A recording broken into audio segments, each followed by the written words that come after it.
everyone, I'm back to do a haul and a semi little review for you of some things that I bought at Sephora and MAC.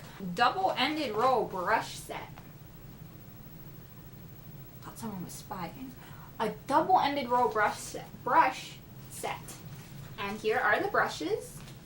You can see they come in this nice casing, and it's really nice because here's the top.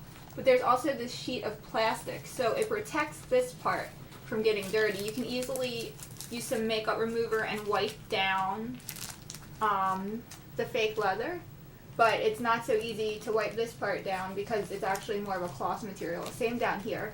This also protects the brushes from rubbing against each other when you roll it up. These brushes are double-ended. On this brush set was $58. And evidently it was a $138 value. I like the Sephora pink set that I saw better, but it was I think a lot cheaper for me. And it also, I like the color. I don't really like the color of this. It's kind of drab, and I definitely don't like this sewn thing, but hey, you know. But this one seems more functional. I wanted something that I could travel with, and I also wanted something where I had a variety of brushes. The Sephora pink travel case, they don't really label it as a travel case, brush set, I should say. It did not have the double-ended brushes, nor did it actually separate the brushes for you. So if you have, your black eyeshadow on one brush and then your foundation or concealer on another brush, they could easily touch each other, and then, you're putting on some of your concealer, and all of a sudden you look like you got a black eye. Not cute. So, I thought this was good. I also don't like the gray colors. I did read some reviews on these after I bought them. And people said the paint chipped off. Honestly, that's not really a factor for me. It's nice if they look nice, but as long as the bristles stay intact and as long as they don't fall off and come off on your face when you're applying makeup, I really don't mind. So another good thing about this is that these are actually Velcro. Let me see if you can see this. See that right there? So instead of having to stretch open this every time that you put a brush back, all you need to do is unvelcro it. Isn't that awesome? So this way, this thing will stay nice and stretchy, and it won't become, what's the word, flaccid? No, not flaccid. It won't become just very, too stretched out so that all your brushes fall out. And, okay, let's see. Another thing I did not like about this is it does seem kind of bulky for the number of brushes that you do get, even with the 4 being double-ended, but that's okay. So here are the types of brushes. We're going to start over here. This is a powder brush. It can also be used as a blush brush. This is a foundation brush. I don't really use that too much because of something else that I bought from Sephora that I'm very excited about. I love it, love it, love it. This is an eyeshadow brush, and then on the bottom is a smudge brush. I love smudge brushes for my black makeup. I love wearing black eyeshadow.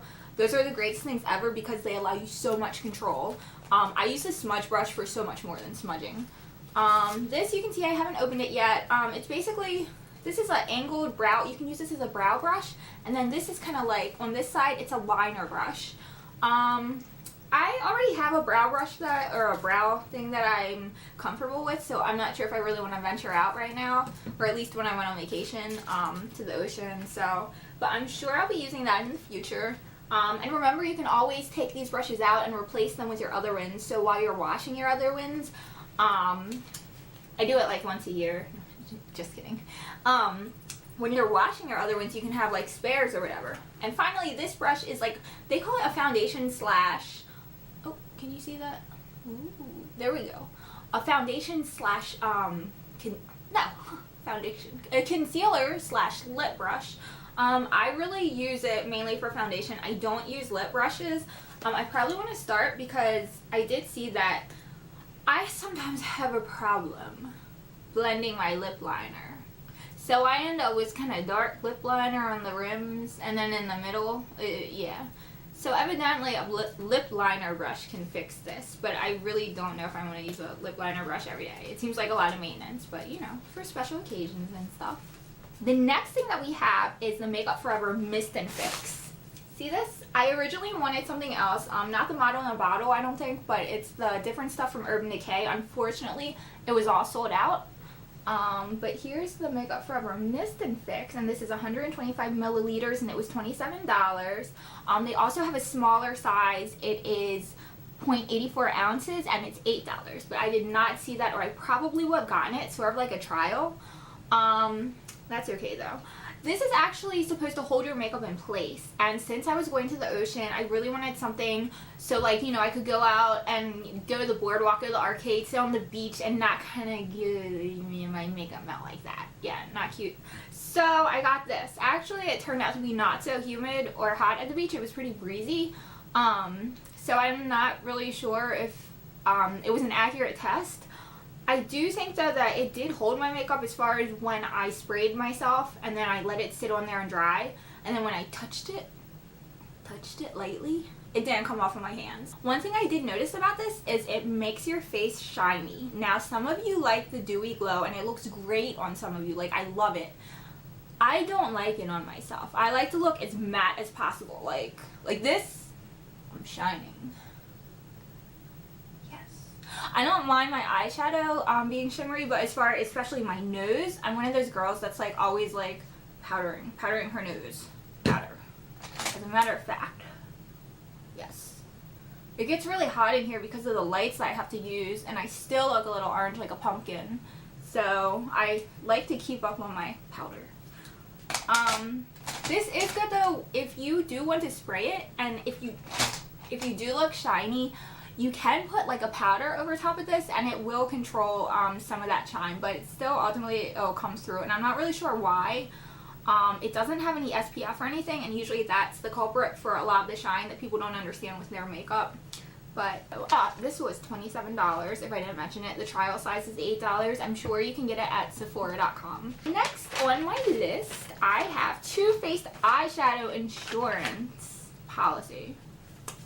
Now, this was $35 and supposedly the value is $55. I'm not showing you this. Many of you know there's a little primer portion that came with it. It's just basically an eyeshadow primer. It's really good stuff. That's somewhere else. Works very well, as many of you know. This is supposed to be 6 of the best-selling shades. Each pan is 1.8 grams, and this is really good for traveling. The colors are very highly pigmented. They're shimmery. They're a nice texture. You can use them with or without a base or with or without water. This is a magnetic closure, so I really like that. What I don't like about this is there's no, like, to me, the perfect shadow.